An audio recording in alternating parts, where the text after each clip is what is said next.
एक दफ़ा एक फलों की मार्केट में एक रेडी ऐसी भी लगी हुई थी जिसके ऊपर एक बड़ा सा बोर्ड लगा हुआ था। उसके ऊपर लिखा हुआ था यहाँ पे ताज़ा फल बेचे जाते हैं। एक गाहक आया, जब उसकी नज़र बोर्ड पे पड़ी तो उसने कहा कि ये आपने लिखा हुआ यहाँ पे ताज़ा फल बेचे जाते हैं, यहाँ लिखने की क्या ज़रूरत है? इसमें कोई शक नहीं है, ये मार्केट ही फलों की है, यहाँ पे फल ही फरोख्त किए जाते हैं, तो यहाँ जो लफ्ज़ लिखा हुआ है वो काट दो। दुकानदार ने कहा ठीक है जी, मैं काट देता हूँ। उसने काट दिया।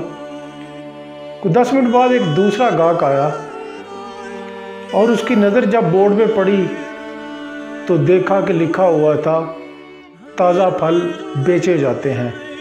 तो उसने कहा ताज़ा फल ही बेचे जाते हैं, यहाँ पे कोई बासी फल तो नहीं बेच रहा, और या कोई गाहक ऐसा तो नहीं आता जो कि बासी फल लेने आए, ताज़ा फल ही यहाँ पे फरोख्त किए जाते हैं, ताज़ा लिखने की क्या ज़रूरत है? ताज़ा जो लफ्ज़ लिखा हुआ है उसको काट दो।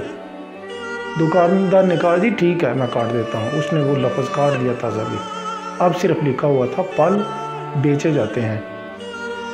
थोड़ी देर बाद एक और गाहक आया, उसकी नज़र जब बोर्ड पे पड़ी तो उसने कहा यहाँ आपने लिखा हुआ है कि ताज़ा फल बेचे जाते हैं, तो यार इसमें क्या शक है, यहाँ पे फल ही बेचे जाते हैं। आपने कहा यहाँ पे कुछ सब्ज़ी की दुकान नहीं है, कोई और दुकान नहीं है, कोई और चीज़ें बेची जाती हैं, तो ये लिखने की क्या ज़रूरत है, फल बेचे जाते हैं, इसको काट दो।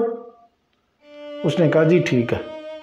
उसने वो सारा बोर्ड साफ़ कर दिया, वहाँ पे अब कुछ भी नहीं लिखा हुआ था, खाली बोर्ड था। थोड़ी देर बाद एक और गाहक आया, उसने देखा, जब बोर्ड पे नज़र पड़ी उसने कहा यार कितना खूबसूरत आपने बोर्ड लगाया हुआ है, इसको यूज़ भी करो, यहाँ पे लिखो ना, यहाँ पे फ्रेश फल बेचे जाते हैं, ताज़ा फल बेचे जाते हैं, यहाँ पे लिखो। उसने कहा, वो थोड़ा सा मुस्कुराया दुकान वाला और उसने कहा जी ठीक है, मैं लिख दूँगा। कहा जाता है कि दरांती जो होती है उसकी एक साइड पे धंधे होते हैं, कट से बने होते हैं, लेकिन दुनिया के दोनों साइडों पे कट बने हुए हैं, धंधे बने हुए हैं।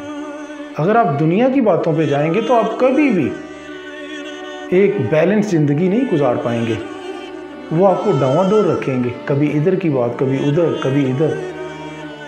नंबर 2, अगर आप कोई भी काम करते हुए ये सोचेंगे कि दुनिया क्या कहेगी, दुनिया क्या सोचेगी, तो आप कुछ भी नहीं कर पाएंगे। जस्ट रिलैक्स्ड, अपनी ज़िंदगी को अच्छा प्लान कीजिए।